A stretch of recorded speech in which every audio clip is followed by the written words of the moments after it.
Om Sadashiva-Samarambham Shankaracharya-Madhyamam Asmadacharya Asmadacharya-Pariyantam Vande Guru-Paramparam. Om Sahana-Vavatu Sahano Bhunaktu Saha-Veeryam Karvavahai Tejasvinavadhitamastu Ma Vidvishavahai. Om Shanti Shanti Shanti. Om Tat Sat. Om Namah Shivaya. Good morning, everybody. Om Tat Sat. Om Namah Shivaya, Acharya ji. So we had stopped at verse number 43, and we've had a couple of weeks because of unavoidable circumstances. So let us start again from verse number 44. So please unmute yourself. We will chant.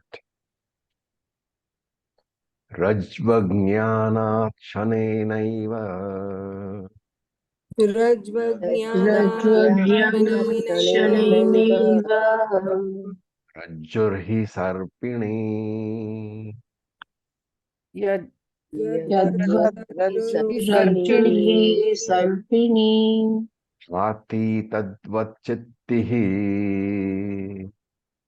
Bhati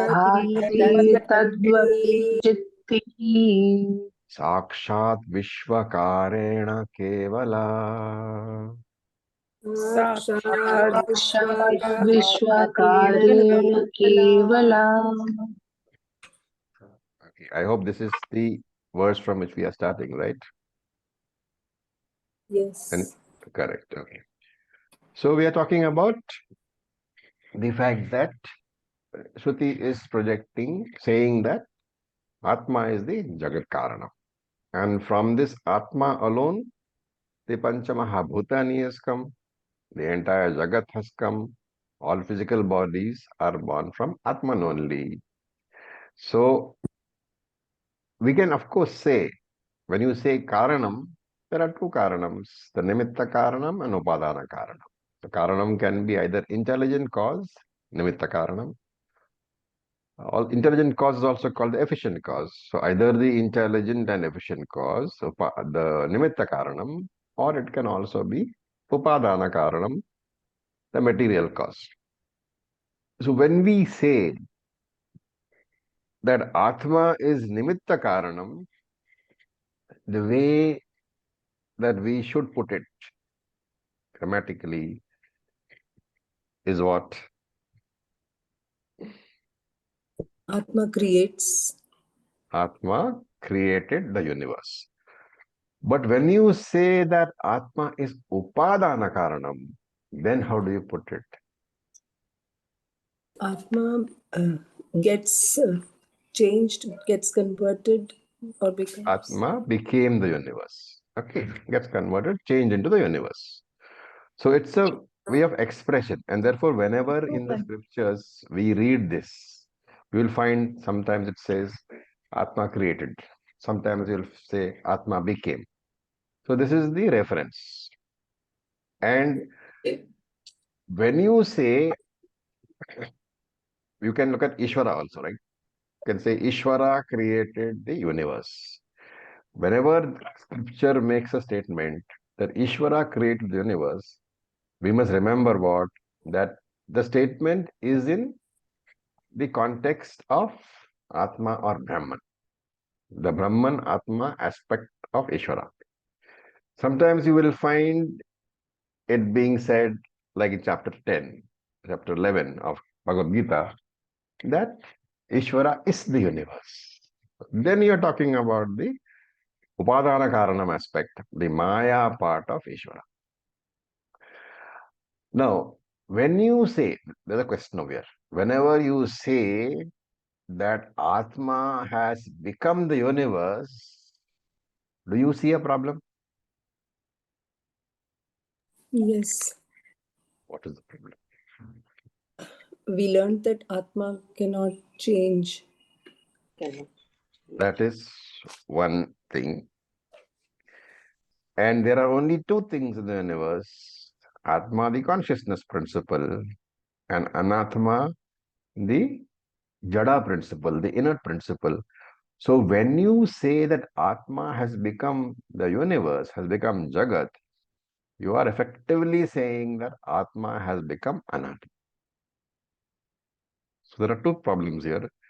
One is, of course, Atma is Nirvikara, which Shruti itself says. It is not subject to change. And then you are saying that Atma has become Anatma, therefore effectively saying that there is only one thing, and that is Atma. How do we resolve this contradiction? This contradiction has to be explained, right? You cannot let a contradiction lie in the Veda. So that is what is being explained here. Rajva Jnana. So that Rajva Jnana, how will you split? Raju Agnianat. Very important. Okay, that Va is the Sandhi of U and A, therefore Rajju Ajnana. You don't say Rajju Jnana. Rajju Ajnana, because of ignorance of the rope, Rajjuhi Sarpini Shanenaiva. That snake has appeared almost instantaneously. Right. Now remember, this is a theory of mystics. Like many darshanas, in fact, all the darshanas take this example also, and each darshana discusses the snake in a different manner. It's a very big topic. This error is called khyati.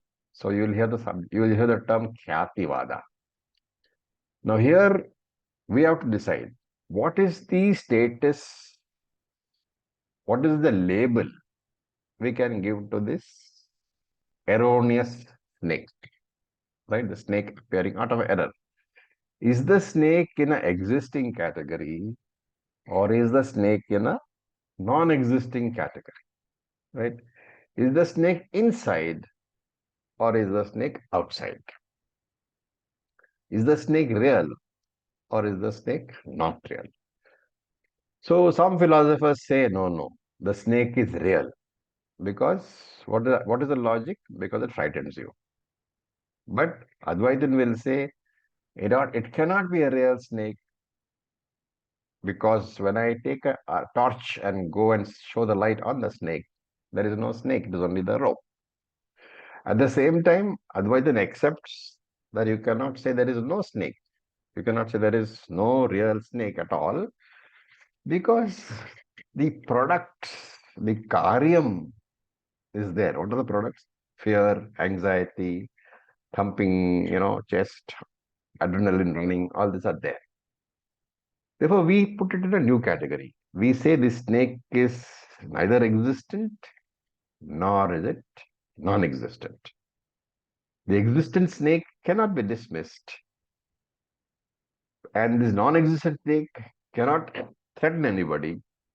But the threat is there because that's why I'm getting palpitations whenever I see a snake.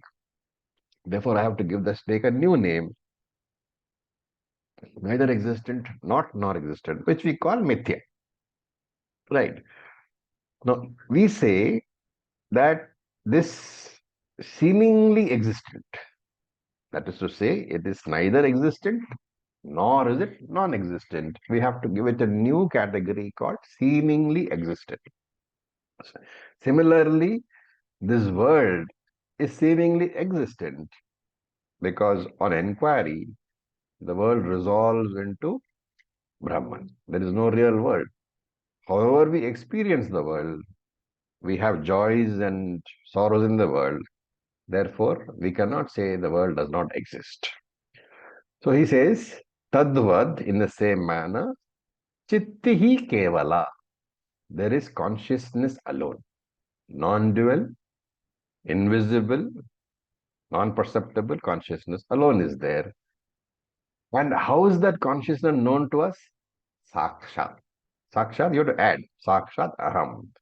It is self evident as the Aham, as I, the consciousness alone, all the time. And what is the peculiarity about this I? Vishwakarena Bhati.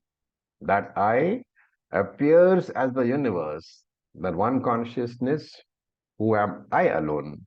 It appears as the world, which I take as real. So it's like a person in a dream. When you are in the dream is very real. It can frighten you, right? But when you wake up, you see that the dream is unreal. Similarly, the waker on gaining knowledge comes to know what? This world is mithya. And when you come to know that, then you know, once you understand the fact that world is mithya, need not trouble you. That attitude is called Shraddha in the scriptures. And when you accept Vedanta as a fact, that is the Jnanam. So there is a small difference being brought out between Shraddha and Jnanam. When Vedanta tells you that you are Atma and the world is nothing but you yourself, you are not yet convinced, but you are willing to accept because Vedanta is a pramanam for you. That is called Shraddha. When the teaching of the Vedanta you have assimilated and you accept as a fact, that is the Jnana. That's what is said over there. Now we will look at the next verse number 45. Let us chant.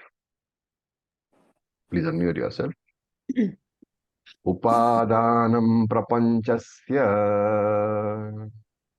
उपादानं प्रपञ्चस्य brahmanonyanna vidyate ब्रह्मणोऽन्यविद्यते tasmat sarva prapanchoyam तस्मात् सर्वप्रपञ्चोऽयं brahmaivasti na chetarat. ब्रह्मैवास्ति न चेतरत्. So here the author. I hope you remember the author. Who is the author of this text? Shankaracharya. Yeah. So once in a way I must remind you because when we get so engrossed in this text that we might forget. So here Shankaracharya is saying, okay, the world is mithya, right? But what is mithya? Mithya is nothing but the substance itself. What is a necklace? The necklace is nothing but gold itself. What is the snake? If you look at the snake, before, what I call light has been shown on it, and you think it's a snake, what is the length of the snake? It is the length of the rope. What is the thickness of the snake? It is the thickness of the rope. How many curves does the snake have? As many curves as the rope has.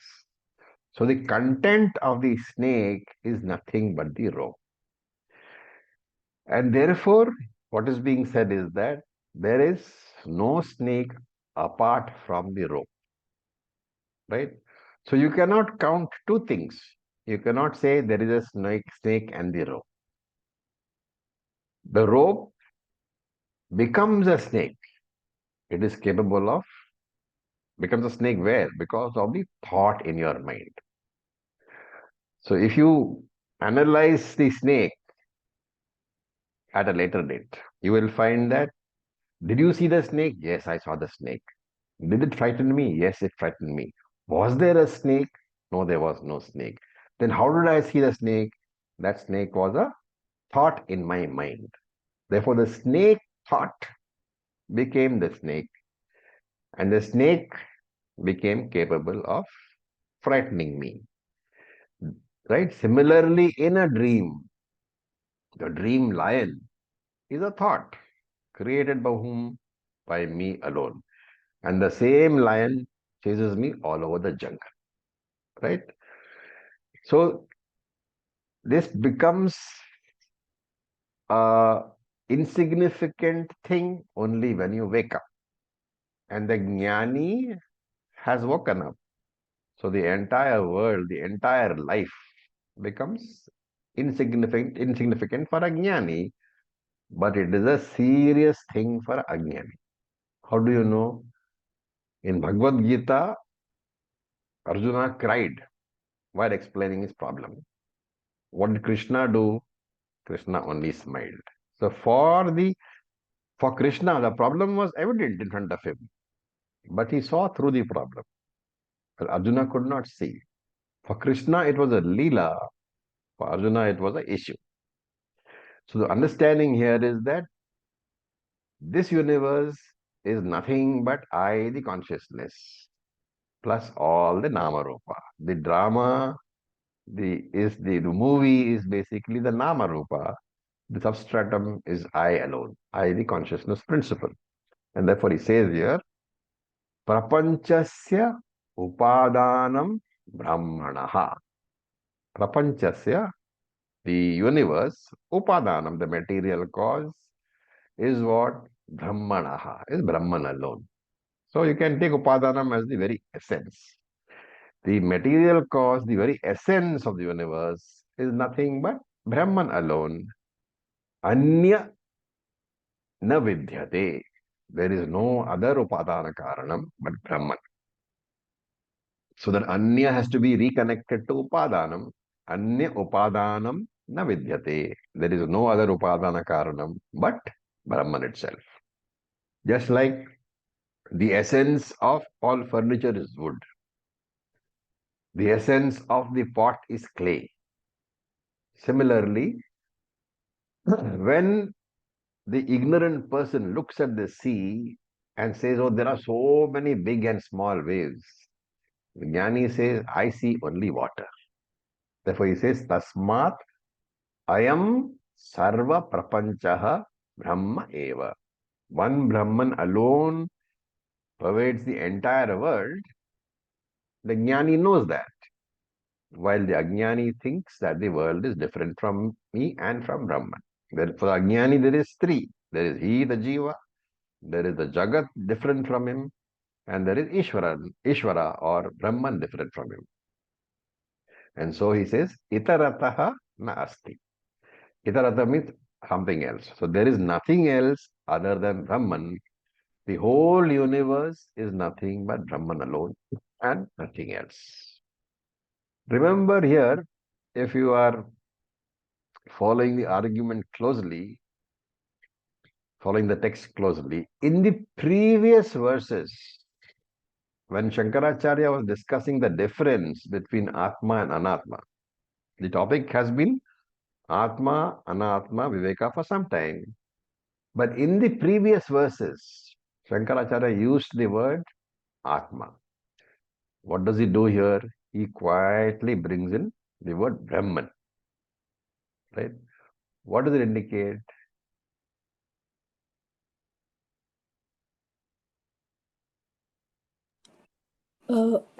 Atma is used at Vyashti level and Brahman at Samashti, so there's no difference in the Vyashti and Samashti. No, that is, it's a viewpoint which is for a beginner. When you say Atma, what is the Sanskrit meaning of the word Atma? Self. I. Right? Now you have to ask yourself, when I say I, am I using it at Vyashti level or Samashti level? Anyani uses it at the Samashti level? It depends on the context. Right? Mm. The word, use of the word I don't know if you remember the discussions in Bhagavad Gita. There are three uses of the word I. There is the Mukhya Prayoga, the main usage. There is a Gauna Prayoga, a figurative usage. And there is a Mithya Prayoga, a mistaken usage. Can you explain the three, anybody?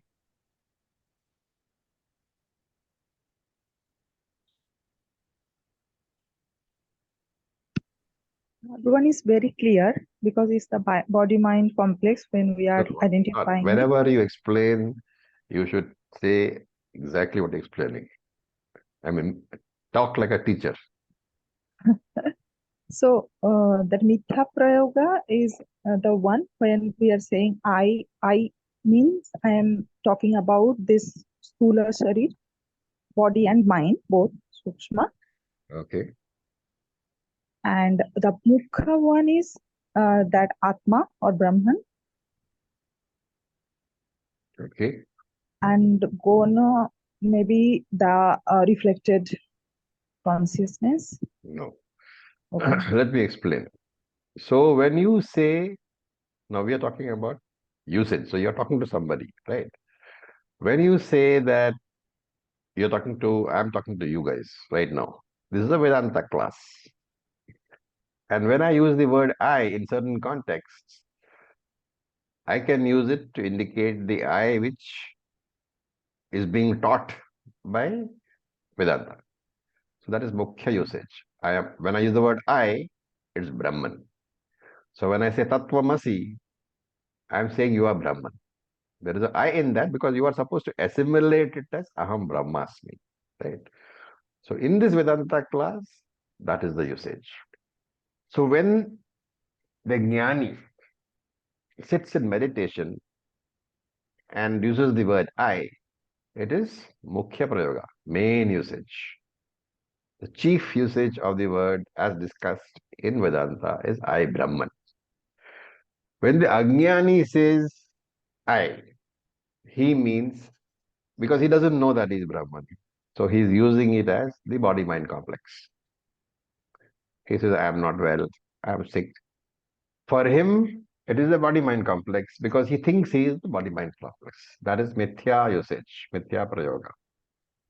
But when the jnani says, you go to the jnani, or jnani is not well, and he goes to the doctor and he says, I am not well.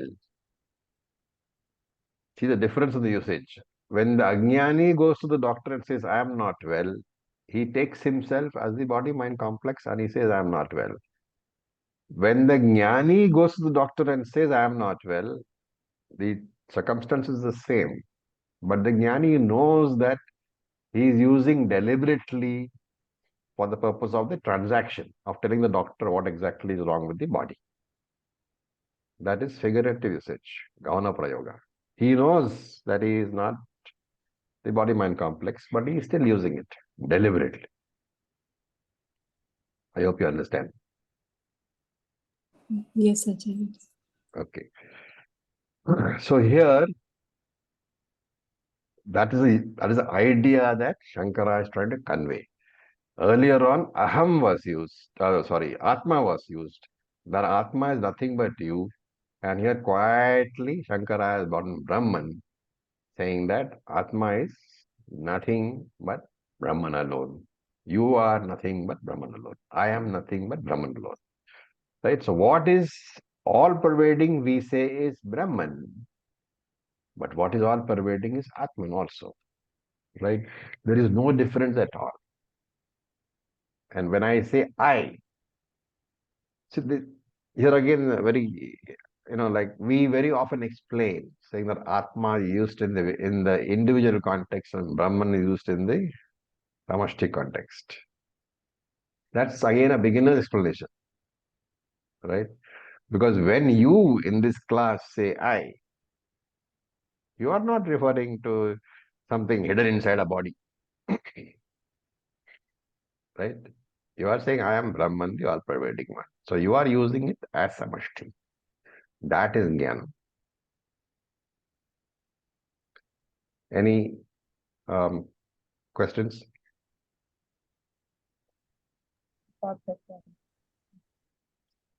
So please remember that when you talk to your spouse, you are not saying I as Samashti, right? He will probably have you locked up in asylum if you say that. But when you are in meditation, the I is not an individual I. I is not even the Atma which is in the heart. All that is meant for explanation alone. When you say my Atma, my consciousness is in the heart, what are you actually saying? It is also available in the heart. Consciousness is all pervading. You cannot restrict it by saying my consciousness is in the heart. It's a way of saying, but it is all pervading.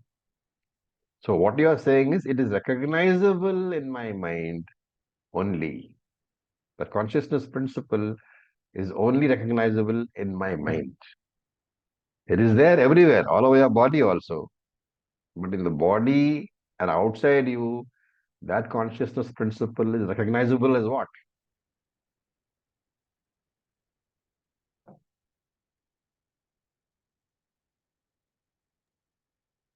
Consciousness within my consciousness is what I am, and I then am saying existence. outside you, what is Existence. consciousness? Exactly. Consciousness is recognizable outside you only as existence. While if you want to recognize consciousness as consciousness, it is possible only in your mind. That is what is meant by saying that Atma which resides in my mind. It is recognizable in your mind, only in your mind by you as consciousness. Everywhere else, for you, it is existence principle alone. But there is no difference. It's the same Atma, the same Brahman.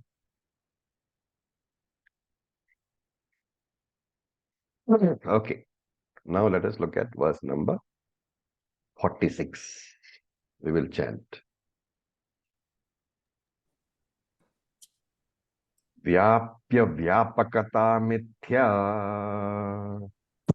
Vyapya व्याप्यव्यापकता मिथ्या Sarvam atmeti shasanat. सर्वम् आत्मेति शासनात् शासनात् Iti jnate pare tatve. इति ज्ञाते परे तत्त्वे तत्त्वे Edasyavasara kutaha. तस्यावसरः कुतः So there is a very interesting question. In the last verse, we said that Atma is all pervading. Now, when you say all pervading, you should be the normal person. When I say something is all pervading, what do you think of? There is something which pervades and there is something which is pervaded. You agree? Yes. Is it not duality? The pervader, pervaded duality. Vyapya, vyapaka. Vyapaka, the pervader. Vyapya, the pervaded. Is there not a duality? This is a question, right? And what are we teaching? Advaita. So Shankara says here that the word all pervading has to be used at the beginning stage of the teaching, right? But when the teaching is being concluded, that word can no longer be used. Because by that time you have understood that there is no second thing which can be pervaded. There is only the pervader. And in the absence of something which is pervaded, can you even use the term pervader? No. Right? The term pervader means there is something which is pervaded. When you understood there is nothing to be pervaded, you have also understood that there is no pervader. Which is why we say when you understood that there is no creation, you have automatically done away with the concept of the creator also. Right? Therefore, take the case of the necklace. I say gold pervades or the complete necklace. Or let us say I have more than one necklace. I have a necklace, I have a bangle, I have a ring, I have a whole host of ornaments which I have got. And therefore I am talking to somebody and I say gold pervades all these ornaments. But that somebody is a Vedanti. So he draws an attention to the fact that all he sees is gold. And he asks you, where is the ornament? I don't see anything apart from the gold. Right? So that is the argument that is being used here. Brahman cannot pervade the world. Why?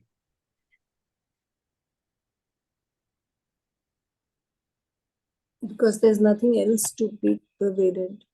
Because there is no world other than Brahman. Right? That is why we say that in our culture, we say that we don't say there is only one God. What should you say? Remember that people accuse us of having multiple gods. There is only Truth, God. exactly. We don't say there is only one God. We say there is only God. Right? Because if you accept one God, you're accepting duality, right? You're saying there is one God and there is the world which is ruled over by that God. Therefore, we don't say that. We say there is only one God. There is only Ishvara. We cannot even say that there is anything apart from Ishvara. We say only Ishvara is there. Therefore, there is only Ishvara. There is no Jagat. There is no Jiva. The Jiva, Jagat, Ishvara triangle has collapsed into what? Into Ishvara alone. Not even duality. So here he says, Vyapya, Vyapakata, status, Mithya, is not there at all. Mithya here means is not there. The pervaded duality, the Vyapya, Vyapakata status is Mithya. There is no such status at all. Why is that so? Sarvam Atmeti Shasana. So Shasanat means what? Shasanat means that which is taught. That is which is being taught by the scripture. That is Shasanat. Everything is Atman alone. Sarvam Atma iti Shasanam. And when this understanding comes, iti gyate, when the understanding comes, pare tatve. I have understood that I am Brahman alone. Right? When you say that Ishvara alone is everything, Bhagwan hi sab kuch hai, it is supreme bhakti. It's called para bhakti. But when you take one step forward and say that I alone am everything, that is para vidya. So there is a difference between bhakti and vidya. Remember that para bhakti is defined as what? Bhagavad Gita.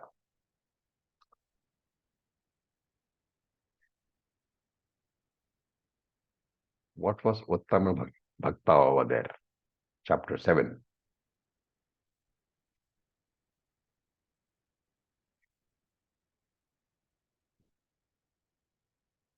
Jnani. Jnani, yes. Okay, so fine. You guys are not able to recall the... When I ask this question, normally I want you to be able to get that particular sloka on That mind. artha arthartha jigyasu. No. After that, it's after the sloka. After that particular sloka. Do you know? Jnani itvatmai mame matam. Jnani is nothing but me alone. Right? And he says that Jnani is the highest devotee. Which Jnani is the highest devotee? The Jnani who is none other than me alone. So that is what is being said here. That Parabhakti is not possible without Paravidya. The highest form of bhakti is not possible without knowing that you are Bhagavan alone, that you are Ishvara alone. And this is the highest truth. And once you know this, he says, Bhedasya avasara kutaha. Avasara means scope, right? Kutaha, where? Avasara kutaha, where is the scope for Bhedasya, for delivery, for duality? Where is the scope for duality? And from duality arises fear. Where is the scope for fear also? So remember that any insecurity that I feel, any fear that I feel, any sense of rejection that I feel, it comes basically because of the non-understanding that there is Advaita alone. Tvitiya bhayam bhavati. From the second one only fear will arise. And because you think there is somebody else, even if it is Ishvara, or even if it is Jagat, you have a sense of limitation, a sense of being very small. This feeling that I am small, I am inadequate, that is called samsara. And that will go away when I know that I am everything, that there is nothing else but me, and nobody is ever afraid of himself. And therefore, Vedanta alone gives you complete emotional security. Any questions?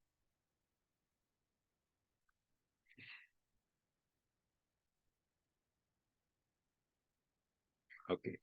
Now we look at verse number 47. We will chant. Please unmute yourself. Shrutya nivaritam nunam Shrutya निवारितं नूनं nanatvam swamukhe nahi नानात्वं समुखेन हि katham bhaso bhavedanyah Katham कथं भासो भवेदन्यः स्थिते च द्वय कारणे Yate ते चाद्वयकारणे So he's saying Shrutya, the Shruti, the Veda, Swamukhena, with its own mouth. So own mouth will mean own words. Nivaritam. Nivaritam is negates. Nunam is for emphasis. Nunam Swamukhena means by your own mouth indeed.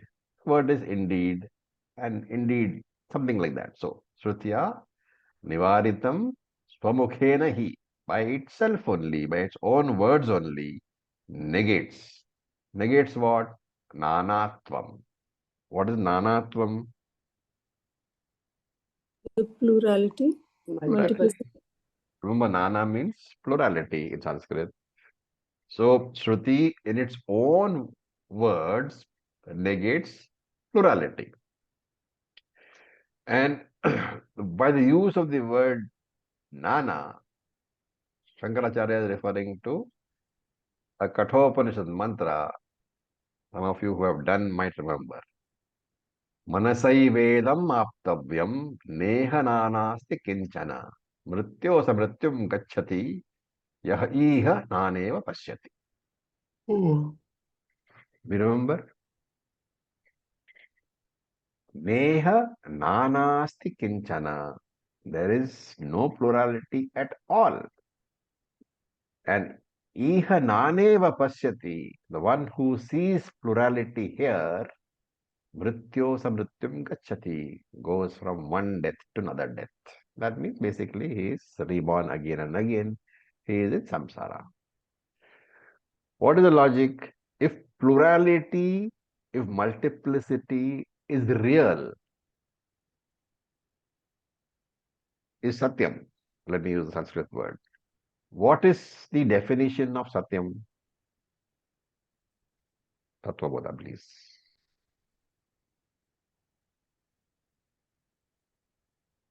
What does Tattvabodha define as satyam? Those 5 Trikale points. Shtati iti Not 5 points. Trikale iti Kale api. Shtati iti sat. Kale tishtati iti sat. Okay. What exists at all times, that is sat. And when something is there all the time, can it be negated? It cannot be negated. And therefore, if multiplicity is satyam, then Shruti cannot negate. For the very reason that Shruti itself defines satyam as that which cannot be negated. That which exists trikale means what? That which always exists. And therefore, you cannot say it doesn't exist. By the very definition which Shruti itself gives to satyam, You see, Satyam means something which cannot be negated. And therefore, if Nanatvam, multiplicity, is Satyam, Shruti cannot negate. Right? And therefore, from that, what is the logic? If plurality is Satyam, then Shruti will not have negated plurality. Okay. Then comes the other question. Is plurality not existent at all? That also you cannot say. Why? Because if plurality is not existent at all, what is the need for Shruti to negate something which is not existing? So there's a rule which we follow in Vedanta. What is existing, Satyam, cannot be negated. And what is non-existing, you say Asat, need not be negated. Therefore, what can be negated? What is seemingly existent only can be negated. Right? So if you go back to the snake rope principle example, when the rope is clearly seen, it cannot be negated. In daylight, if you are seeing the rope, you cannot say the rope is not there. So please remember that I am talking within the parameters of the rope example. Okay. You can always say rope is not Satyam, rope is matter. We are not going to all those things. Rope is not Atma, therefore it matter is Mithya. Those arguments we are not doing. We are looking at the rope snake example only. In that example, in daylight, when the rope is clearly seen, it cannot be negated. In pitch darkness, can you see the rope? No. Do you need to negate it? No. So when the rope is clearly seen, it cannot be negated. When the rope is not seen at all, it cannot be negated. Therefore, what is to be negated is a mistaken idea as the rope. If the rope is mistakenly perceived as a snake, then that erroneous snake, which is seems to be existing alone, has to be negated. Right? So, I mean, there's another in more practical life, for example, statements of fact cannot be negated. Only rumors need to be negated. Right? So, so rumor is what? Is something which is not true but exists. Seemingly exists. Right? It's not if it's true, it need not be negated. If it is a rumor, if it is true, it becomes a statement of fact. And if it is not, if a rumor is not there at all, it's not existing, it need not be negated. So only something which is different from existing and non-existing, that only needs to be negated. That is what we call mithya. So again and again, Shankaracharya in all these verses is talking about the concept of mithya. And he says this Jagat, it comes in between existing and non-existing. And therefore it's called mithya. And so he says bhasaha. Bhasaha literally means that which appears. And that word is to be understood as mithya. This jagat, bhasaha, which is mithya, katham anya bhavet. How can it exist separate? Separate from whom? Separate from Brahman, Atma, I. Separate from I, the observer. How can it exist? Katham anya bhavet. How can this world exist separate from me? And therefore he says, sthite cha, you have to break it up carefully. Sthite cha advaya karane. The world is sthitam. It is the substratum of the world is what? Advaya karanam, the non-dual Brahman. It cannot be different from me at all. Okay. Next verse we will chant, verse number 48.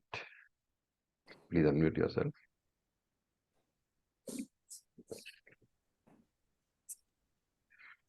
Doshopi vihitashrutya दोषोऽपि विहतश्रुत्या mrityormrityam sagachati मृत्योर्मृत्युं स गच्छति mrityormrityum sagachati मृत्युं स गच्छति iha pashyati nanatvam इह पश्यति नानात्वम् mayaya vanchito naraha.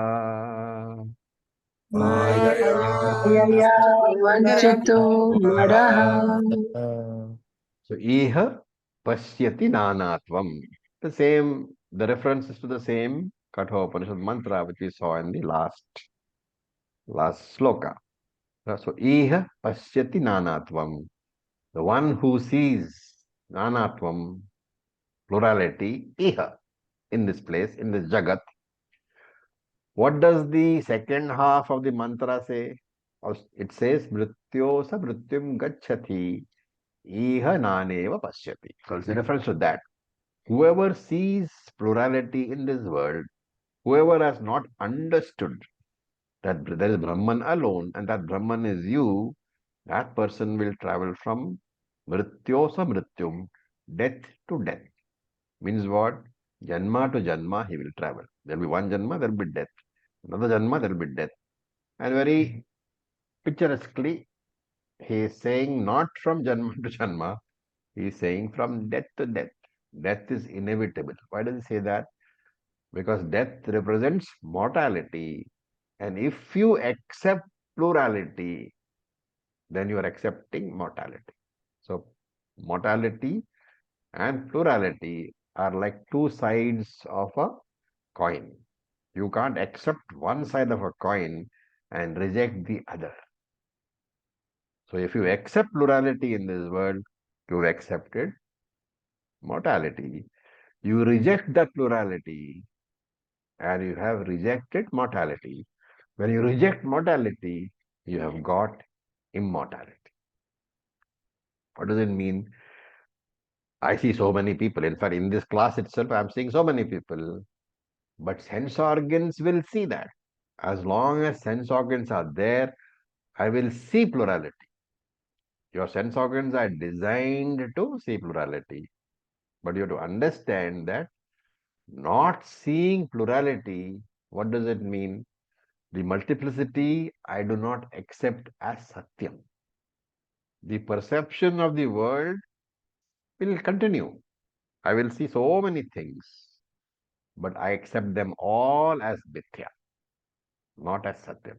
Because in Satyam, I will say, whatever I see in this world, that has got the substratum of Brahman alone. It is like the jeweler. Whenever he sees many ornaments, he sees so many ornaments. He sees a bangle, he sees a chain, he sees a necklace, he sees a ring. But in and through all that, what is his understanding? There is gold alone. And that is the idea being conveyed here. Whatever you see in Jagat, you accept that that is Brahman alone.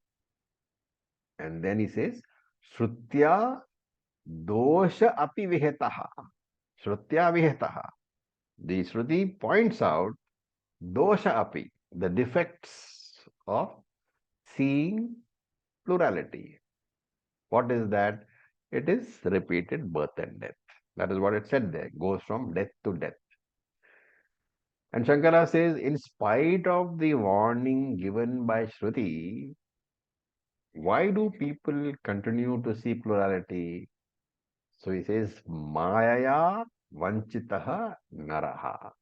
People, naraha, are deluded vanchitaha by Maya, and therefore they see plurality. They don't understand that it is because of Maya that I am seeing plurality. They don't understand that Maya really is Mithya. Therefore, the plurality is mithya. I have to look beyond that and I have to see the Satyam. Okay. Any questions? When there are no questions, then there are only two options. One is that you're all jnanis, and the other is that you're not understood anything at all. Acharya, can I say something? Yes, please There go is ahead. like with your example, I felt that basically the jeweler has only a piece of gold from Yes. which the entire showroom has been created. That we see is created from that piece of Correct. Correct. But he, when he looks, for him, this gold samadhi, he sees only gold. Remember, he transacts. He will sell the chain to somebody else. He will sell the bangle to somebody else. He will even say that this is for your neck, this is for your hand. But his vision is still gold. Transactionally, plurality will be there. Intellectually, it should not be there. That is the message conveyed. Easy to say. That is why Nididhyasanam is absolutely necessary. Again and again and again, we have to remind ourselves what I see is only the form. Behind the form, who exists? I alone exist. And Acharya, I think once you had used an example of somebody going to a goldsmith or a silversmith to sell some old Ganesha Murti, and the jeweler immediately hammered it because he had to put it in that silver. So the one who had gone to sell it felt offended, and he immediately said, "These are my Bhagavan. What are you doing?" So he said, "But this is silver to me. Yeah. This is gold to me." So that is the the vision. Okay. Now we really okay. Let's do one more verse. We have the time. Verse number 49. We will chant. Brahmanah sarvabhutani Brahmana ब्रह्मणः सर्वभूतानि jayante paramatmanah जायन्ते परमात्मनः tasmadetani brahmaiva तस्मादेतानि ब्रह्मैव भवन्तीत्यवधारयेत्. भवन्त्यवधारये So if you look at the word sarvabhutani jayante, those who have studied Taittiriya Upanishad should remember yato va imani bhutani jayante yena jatani jivanti. And I know many of you may not have studied that. That is the definition of Ishvara. Yato va imani bhutani jayante, from whom all the beings emerge, and yena jatani jivanti, by whom all are maintained. Right? So that mantra is in Taittiriya Upanishad. It presents Brahman as the material cause, the upadana karanam of the world. And of course, the world is protected as the product itself, as the karyam. What is the idea? If gold is the upadana karanam, there is no ornament other than gold. There is no difference.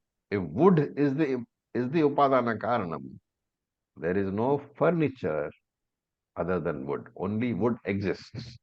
So to generalize, a product cannot exist separate from the karanam. There is no karyam which is separate from the karanam. That is only because of a defective vision. And he says Brahman is also karanam and anatma is karya itself. Therefore, anatma cannot exist separate from atma, because all anatma is atma karya. So, Brahmanaha sarvabhutani jayante. He refers to that mantra. All beings Sarvabhutani Brahmanaha Jayante are all born out of Brahman alone. Who is Brahman? Paramatmanaha is my own self, my own higher self. The whole world is Namarupa. The Upadana Karanam is Brahman. And this is what is mentioned in the 4th chapter of the Bhagavad Gita. Brahmarpada Brahmahavihi. Everything is Brahman alone. Right? And that being so, he says, Tasmat, that being so, Etani Brahmaiva Bhavanti iti avadharayet. Etani, all these karyams. Etani refers to karyams. Tasmat refers to because of the argument given in the first line. Therefore, etani, all these karyams, Brahma eva bhavanti. They are Brahman only. Iti avadharayet. This is all that is there to be understood. So with this, we'll stop for today. Any questions? Remember that when you are doing these verses, it is not just the verses that you have to recall to mind. It is all the teachings that you have studied through all Tattva Bodha, Bhagavad Gita, Upanishads. Everything has to be recalled. And these are basically verses which compress them for your understanding.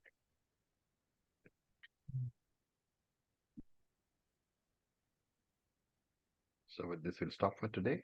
Thank you for your patience. Om Purnamadav Purnamidam Purnat Purnamudachyate Dachyate Purnasya Purnamadaya Purnamevavashishyate. Om Shanti Shanti Shanti. Om Tat Om Sat. Tat Om Sat. Namah Om Shivaya. Namah Thank you for your Shivaya. patience. Thank Namah you, Shivaya, Om sir. Tat Sat. Om Thank you. Thank you,